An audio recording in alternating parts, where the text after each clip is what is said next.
Serendipia, lo que no esperabas, lo que no sabías que estaba.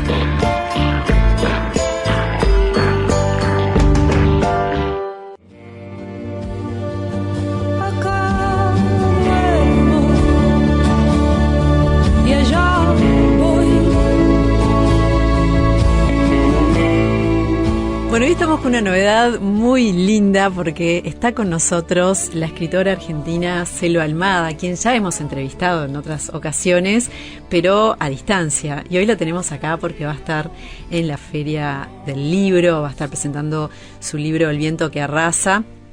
Entonces, bueno, está aquí en Uruguay.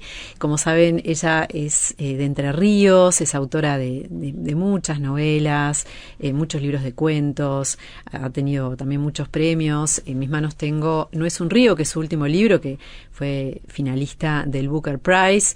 Y bueno, vamos a conversar con ella sobre toda esta producción, sobre literatura en general. Selva, es un placer recibirte. Hola, Male, ¿cómo estás? Bien, ¿y tú? ¿Estás contenta de estar en Uruguay? Sí, hace tiempo que no venías. Hace mucho, o sea, a Uruguay vine el año pasado, pero al MACA, pero a Montevideo hacía muchos años, así que sí, contenta porque me encanta la ciudad. Bueno, es un placer recibirte, volver siempre a tu literatura que tiene ese olor a campo, ¿no?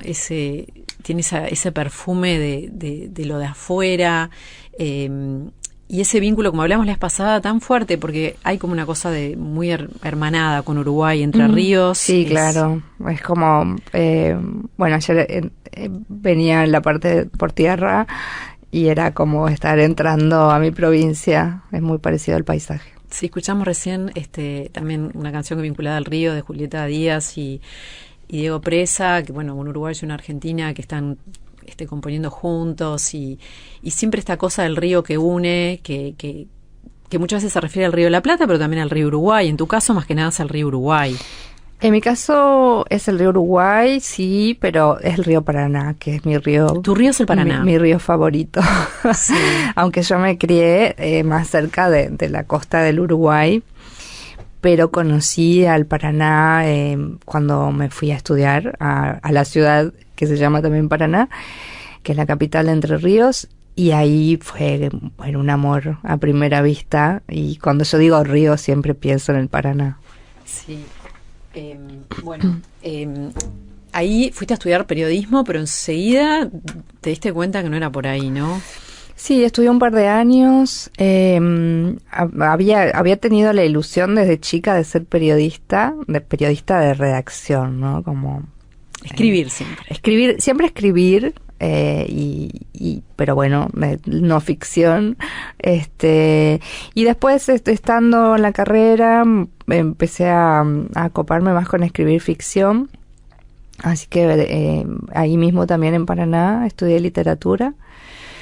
Y bueno, y después, muchos años después, escribí un libro de no ficción que fue Chicas Muertas, y fue como, bueno, como darle un cierre a esa fantasía infantil que había tenido durante muchos años, de la infancia, no infantil por pueril, ¿no? De ser periodista. No es un libro periodístico, pero bueno, es un libro que supuso un trabajo periodístico antes de escribirse, así que fue como, bueno, todo eso que había aprendido en esos 2 años, ponerlo ahí al servicio de ese libro. Bueno, empezás a escribir sobre los entornos de tu infancia, de alguna manera, vas como a ese lugar, y es algo que no te das cuenta que vas para ahí, o sea, o hay una decisión, decir, bueno, o sea, ¿cómo es ese comienzo de la escritura de ficción vinculada a tu vida? Claro, es que son no son los primeros relatos que escribo, la verdad, porque yo estuve en el taller de la ISECA desde el 99, y estos relatos que son de los primeros que publico, porque la primera parte de esos relatos, que se llama Niños, sale publicado en el 2005 en la editorial de la Universidad de La Plata. Y son textos autobiográficos. O sea, tengo como varios anillados de cuentos que nunca publiqué ni publicaré, pero que bueno, fueron por ahí un entrenamiento para ir buscando por dónde. Y en realidad empecé a escribir, la idea era una serie de poemas vinculados a la infancia. Fracasé pronto, escribí uno y empecé a escribir otro y después ya, bueno, a mí me gusta mucho la poesía, pero evidentemente no estoy tocada con el don para la escritura de poesía, pero bueno, me había gustado lo que había aparecido ahí relacionado a la infancia. Entonces dije, bueno, ¿y esto qué hago?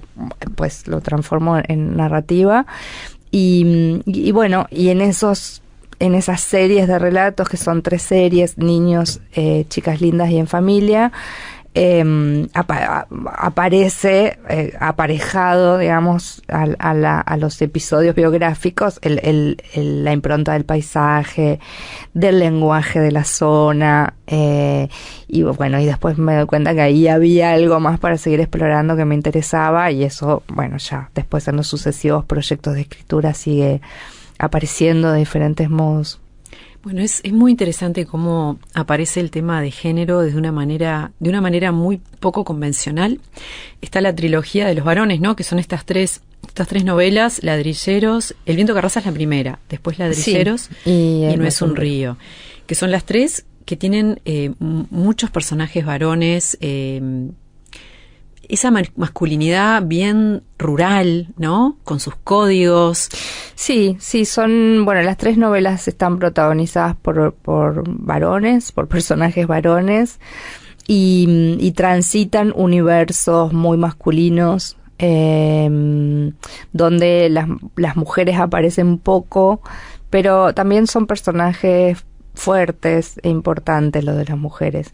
En Viento que arrasa la única mujer es Leni, que es además una adolescente, pero bueno, tiene una presencia también en el libro que de hecho después hace que sea el punto de vista que tome Paula Hernández, la directora, en su adaptación al cine.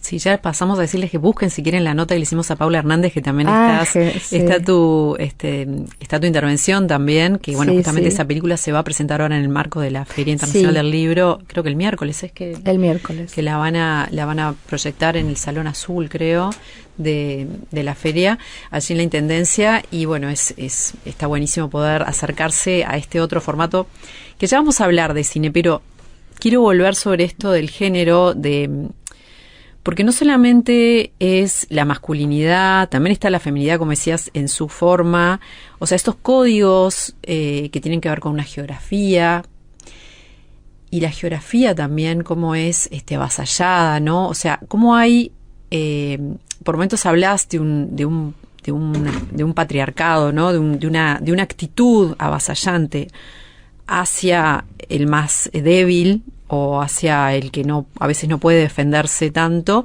y eso está presente también en la naturaleza, ¿no? En una actitud de destrucción, y vos vas retratando, o sea, hay como la naturaleza es un personaje muy importante en todas tus obras. Sí, en las 3, bueno, en los cuentos también, y en las 3 novelas, sobre todo en el Viento que arrasa y en No es un río, la naturaleza o, no sé, algunos elementos de la naturaleza están muy, muy presentes y muy interactuando todo el tiempo con los personajes. Sí, es, digamos, la lógica del machismo es también la lógica del capitalismo. O sea, ¿no? Son para mí inseparables. Entonces, así como la misoginia nos hace la vida muy difícil a las mujeres, a las minorías, bueno, también le toca a la naturaleza, digo, también esta cosa de, bueno, por ejemplo, no sé, pescar indiscriminadamente, que tiene que ver con la lógica capitalista también, así como, bueno, no sé, en Argentina vienen los buques japoneses y se llevan toda la pesca así de una. Bueno, cosas así que tienen que ver con eso, ¿no? Con la depredación, con la avaricia, con y que con un no cuidado. Con un no cuidado que está como absolutamente en consonancia con el machismo. Me hizo como acordar a... ir sobre las cosas, tomar lo que deseo sin preguntar, ¿no? Al libro de Virginia Woolf, Tres guineas.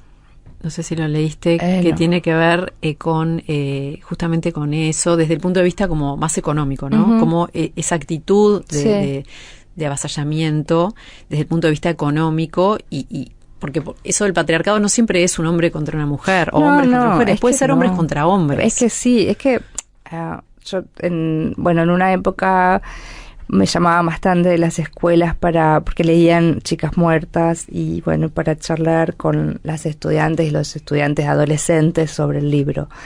Y esto siempre lo cuento porque era bastante llamativo que había mucho interés de parte de las chicas y los varones estaban medio como así como obligados a estar ahí, como medio cuchicheando entre ellos o mirando el teléfono. Y bueno, y en algún momento hablamos de eso, ¿no? Como esta idea de que la violencia de género solo nos interesa a las mujeres porque somos las víctimas y como que es un tema de mujeres, ¿no? Como que eso también aparecía en estos grupos adolescentes, ¿no? Más jóvenes y se supone un poco más cercanos a la deconstrucción. Y bueno, yo siempre les decía eso, o sea, el libro se refiere a 3 casos donde mujeres, chicas, de la misma edad que sus compañeras fueron asesinadas, pero el patriarcado, lo que llamamos machismo, lo que llamamos misoginia, también arruina la vida de los hombres, de los varones. O sea, entonces les decía, bueno, piensen que ustedes desde chicos probablemente les han dicho, no, eso es de mujer, eso si llorás es de nena, o sea, y todo eso que ustedes tampoco pueden hacer, por culpa de lo que dicta el machismo. Entonces claro, hay un montón de cosas que ustedes tampoco, hay un montón de libertades que ustedes no tienen gracias a esta lógica. Sí. Bueno, y ahí un poco lo entendían, visto desde ese lugar, ¿no? Como, bueno, sí, es verdad, también yo sufro las consecuencias. Claro.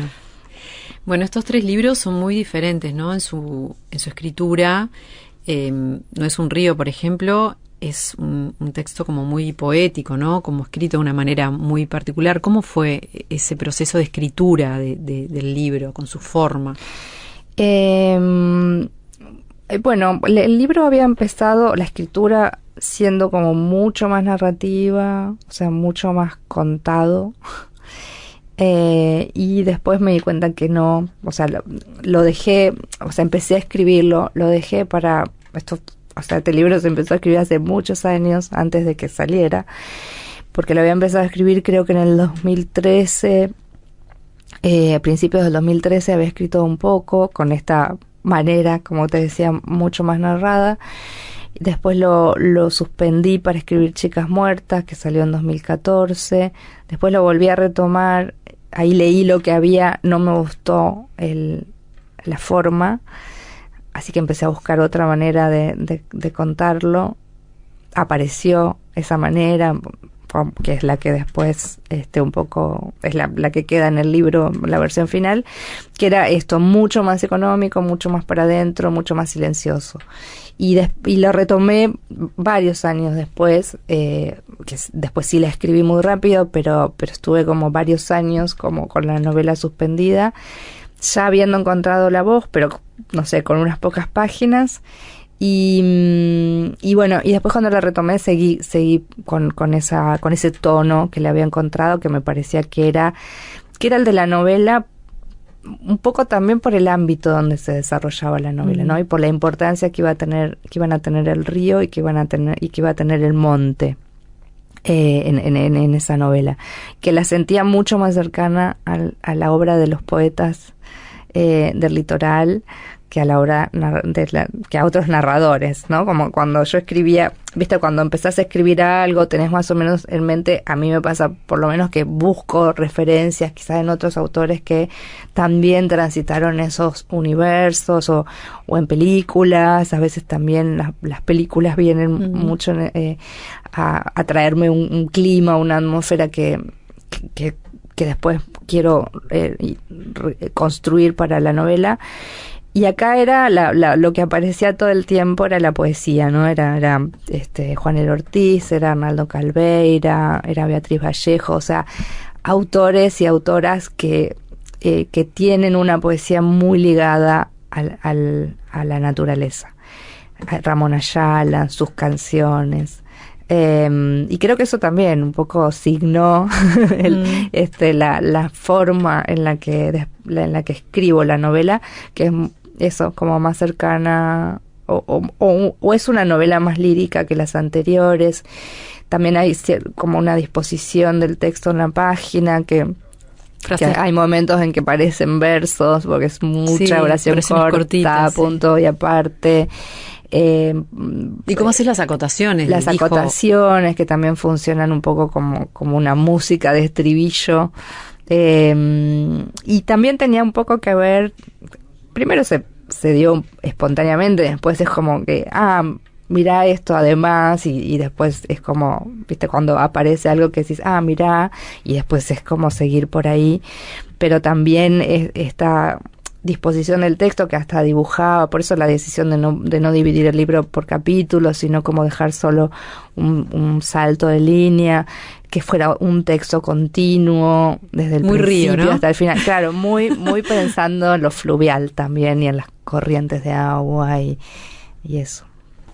¿Y te quedabas así, no sé, ibas al río? ¿Había algún tipo de conexión directa con el río? Bueno, en ese tiempo, en esos años, fui como varias veces al Paraná, o sea, en el medio también fue el rodaje de Sama, que se hizo, estuve como una semana o 10 días en Empedrado, que es en Corrientes, que está sobre el Paraná, o sea que ahí me dio un poco una... La película de Lucrecia Martel. Sí, Sama. Así que ahí estuve bastante en contacto varios días seguidos con el río, y siempre que voy o a Rosario o a Paraná o a Corrientes trato de ir y de estar cerca del río. ¿Te parece leer un poquito? Sí, claro. Como suponía, están todos abajo de la enramada del rancho del César, sin camisa, brillosos de sudor y grasa de pescado. Juegan a las cartas. Corrieron los restos de dorado a una punta del tablón que hace de mesa. Arriba de unos cartones, los pellejos grasientos, las cabezas enteras, los ojos amarillos, abiertos, reverberan a la luz de la siesta. Esa misma luz dorada los envuelve a todos, como si irradiara de los cueros, las escamas chamuscadas. 2 pescados que fueron inmensos, ahora espinazos pelados, cabezas de boca abierta, boqueando secos afuera del agua, adentro de este verano más inmenso que ellos.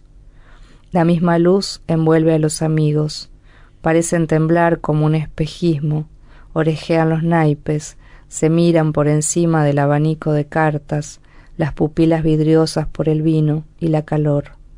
Entra también en la luz, en la enramada, silencioso, sin hacerse notar.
Bien, decías en una entrevista que es muy importante el comienzo, que tratás de tener un muy buen comienzo al momento de escribir y que es algo que en general no cambia mucho de esa novela. Sí, insisto mucho hasta encontrar, porque me parece que es ahí cuando todavía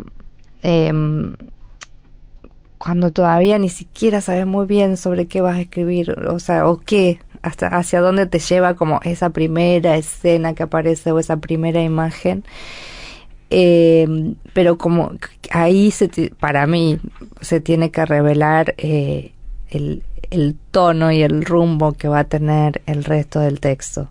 Entonces creo que debe ser la parte que más corrijo, que más reescribo, son los comienzos. Y en general sí me ha pasado que después quedan así en la última versión. O sea, vos ya sabés que ahí en esa imagen hay una concentración de algo. Sí, como que se juega algo que ya te digo que muchas veces ni siquiera sé muy bien qué es, porque por lo general no sé muy bien para dónde va a ir lo que estoy contando cuando empiezo a escribir. Como que un poco es como si se revelara en el transcurso de la escritura, se va revelando ese mundo, va apareciendo cada vez más con más claridad, pero de algún modo un poco misterioso, eso tiene que aparecer para mí en las primeras líneas.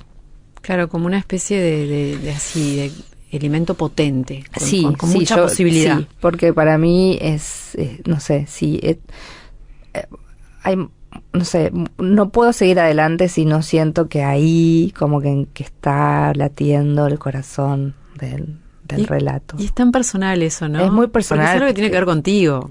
Es muy personal como, o sea, esto de, qué sé yo, viste que a veces te preguntan, bueno, pero vos escribís todos los días porque vino fulano, mengana y me dijo que escribe de 8 a 4 de la tarde.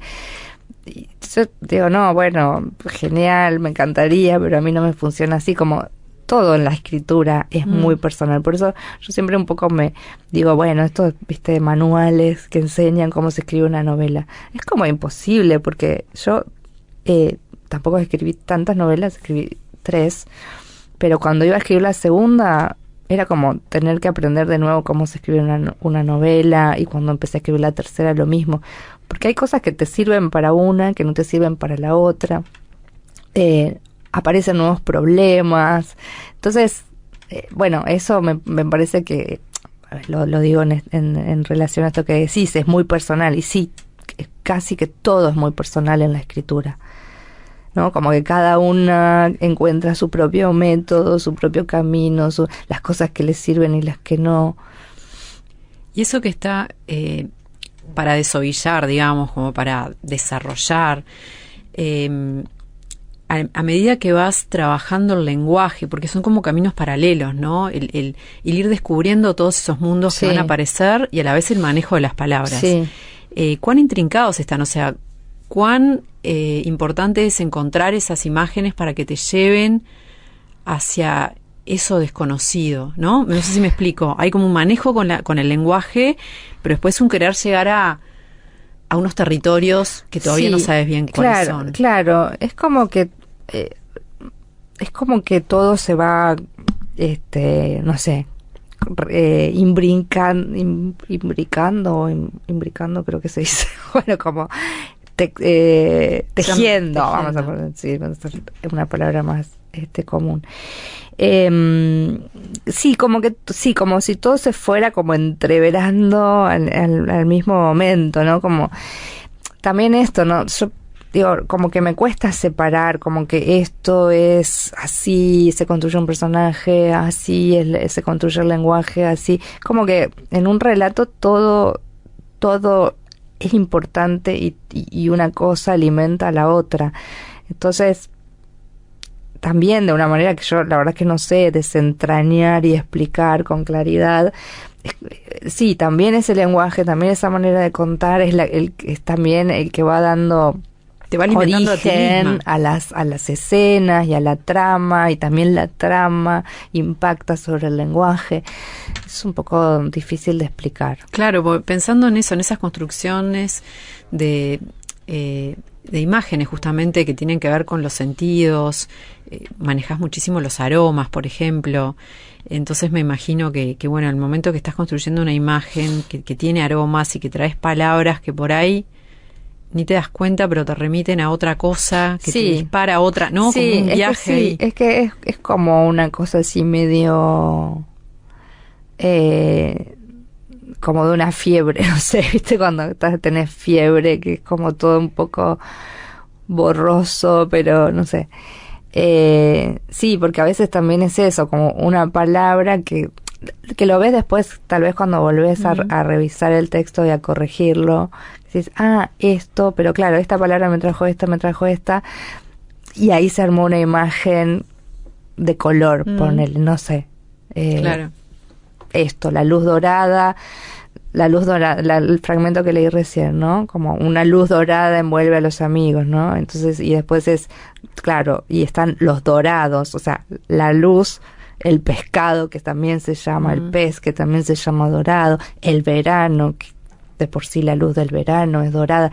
Bueno, como que todas esos, como que, no sé, supongo que alguna de esos elementos disparó esa imagen que después siguió construyéndose con elementos que se relacionaban.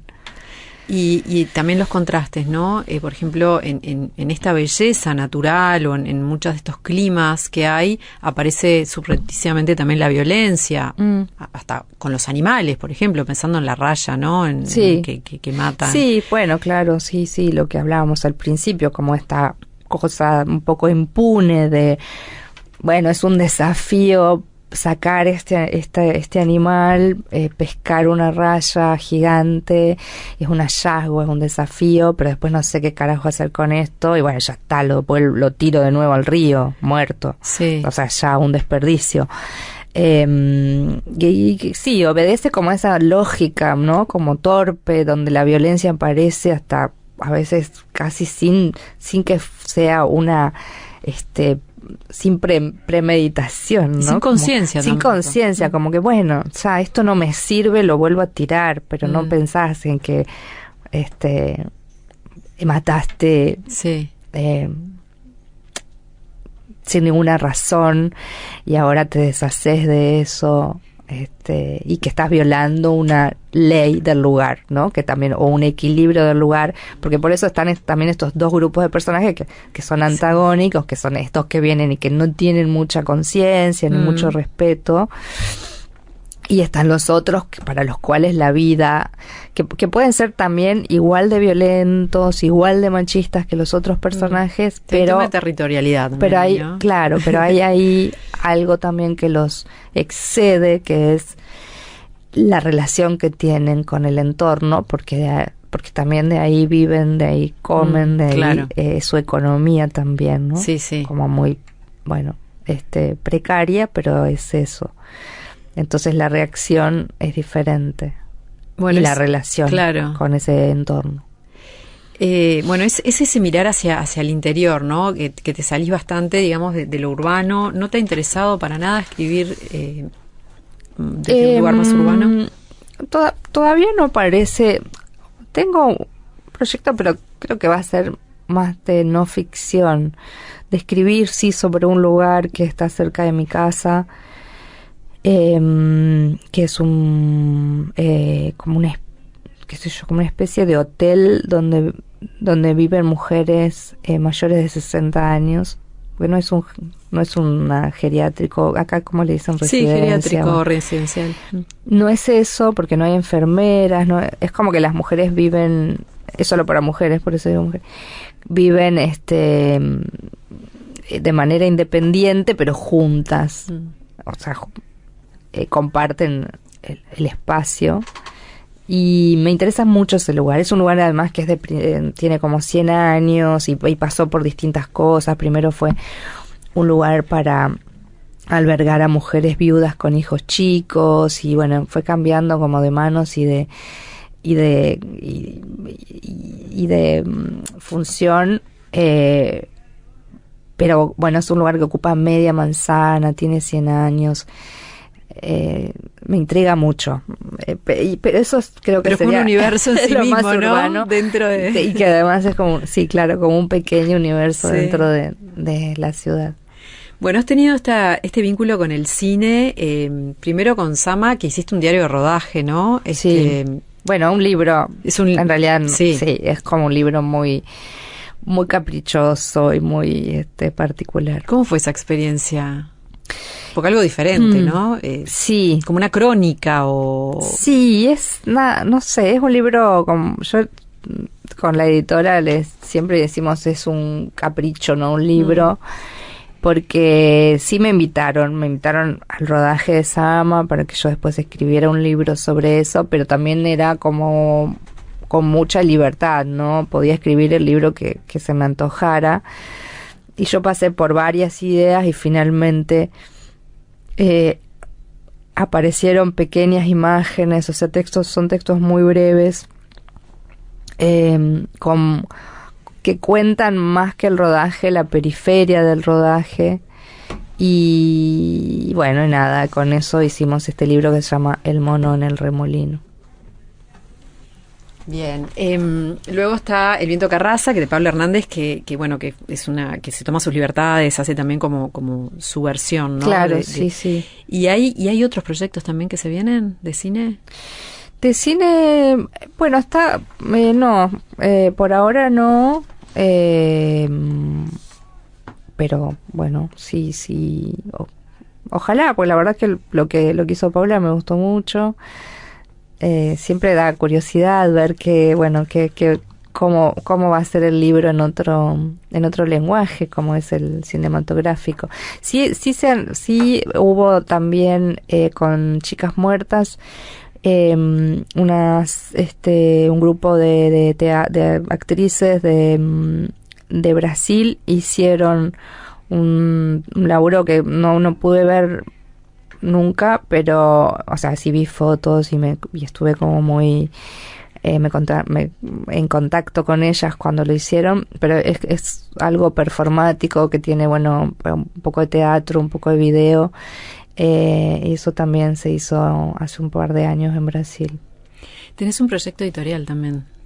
Sí, en realidad no es un proyecto editorial, es un proyecto, de promoción de editoriales, de difusión de editoriales más que editorial. Empezó siendo una librería virtual, online, y después, bueno, ahora tenemos un espacio físico en Buenos Aires desde hace un par de años. Y es un proyecto que lo que busca es impulsar la literatura argentina en su más amplio sentido, porque muchas veces no solo hacia afuera del país, sino también hacia adentro del país nos quedamos con la idea de que la literatura argentina es la literatura del Río de la Plata, y ahí se termina. Y bueno, hay editoriales en todo el país muy buenas, hay autores que escriben en distintos lugares del país, que publican en los lugares donde viven, y esos libros muchas veces, porque Argentina es un país muy grande, por cuestiones de logística, por cuestiones de que son editoriales muy pequeñas, la mayoría de las veces o muchas veces no trascienden más allá de la región donde se produce esa literatura. Entonces, el proyecto que se llama Salvaje Federal es justamente hacer que todas esas literaturas circulen, que las conozcan más lectores y lectoras, que haya un intercambio más fluido entre los propios autores, que muchas veces no llegan a conocerse. Y bueno, en ese sentido hemos hecho un montón de cosas, desde charlas, ciclos de charlas en la FIL de Buenos Aires, como en otras ferias del país, festivales en los que participamos, y un festival que hacemos nosotras, que tuvo su primera edición en Rosario hace 2 años, y ahora estamos viendo hacer un próximo en la Patagonia. Qué bueno. Bueno, también este libro, No es un río, forma parte de Mapa de Lenguas, ¿no? Sí, salió también por Mapa de Lenguas de la editorial. Que es algo, bueno, estaba buenísimo poder ver todas estos aspectos esta literatura, como el más local, ¿no? De distintas partes de América, sobre todo, que tiene, no sé, yo por lo menos leyendo libros, uno se entera de realidades. Sí, la verdad es que está bueno lo de Mapa de las Lenguas, porque claro, otra vez, ¿no? Como que pone a circular, porque esto mismo digo que ocurre en Argentina, ocurre en todos los países, ¿no? Como, o sea, no sé, difícil, siempre hay una capital central donde todo más o menos pasa por ahí y después, y lo mismo creo que pasa entre Latinoamérica y España. Entonces, este mapa, que en general creo que son 12 o 13 libros cada año, que se seleccionan de diferentes sedes de la editorial en Latinoamérica y España. Y funciona un poco como una vidriera para que otros países puedan acceder a esos libros y autores. Así que está buenísimo. Y de alguna manera es como también una tarea de acercar la realidad, ¿no? Porque si bien la literatura, es ficción, te lo quiera, pero uno se acerca a verdades de una manera mucho más como vívida que a veces a través de un diario, ¿no? Sí, para quienes somos lectores y lectoras, por supuesto que la literatura también tiene esa fuerza de ser leída, aunque haya sido escrita en otro contexto y en otra época del mundo. Es como que cuando leemos la volvemos a actualizar, ¿no? Eso creo que es una de las cosas maravillosas que tiene la literatura y que siempre leemos así como escribimos atravesadas por la propia experiencia, por la propia historia, y también leemos de esa manera. Entonces siempre podemos encontrar en la literatura esta sensación de verdad o de revelarnos aspectos de nuestro presente, aun cuando los libros no estén pensados así, ni tengan a veces ni siquiera nada que ver porque están escritos en otro país o en otra cultura, pero sí podemos leer de esa manera, o así leemos quienes somos lectores, ¿no? Bien, esta tarde vas a estar en la Feria del Libro, a las 6 de la tarde. A las 6 de la tarde. Presentando El viento Carraza. Conversando sobre El viento Carraza. Sí. Es una novela mía que tiene ya 12 años, pero se actualiza la lectura a partir del estreno de la película que fue este año. No hablamos casi nada del Desapego es una manera de querernos, que es una serie de relatos que creo que habíamos hablado en la nota anterior, que tiene varios cuentos y como pequeña, una novela, ¿no? También. Sí, es un poco hablamos, porque son estos relatos de los que empezamos hablando, relatos autobiográficos que son como la primera etapa de mi cuentística publicada, y después hay muchos relatos que salieron sueltos en distintas revistas o antologías. Perfectos. Muchísimas gracias, Selva. Un placer hablar contigo. Un gusto. Gracias. Serendipia. Lo que no esperabas, lo que no sabías que estaba.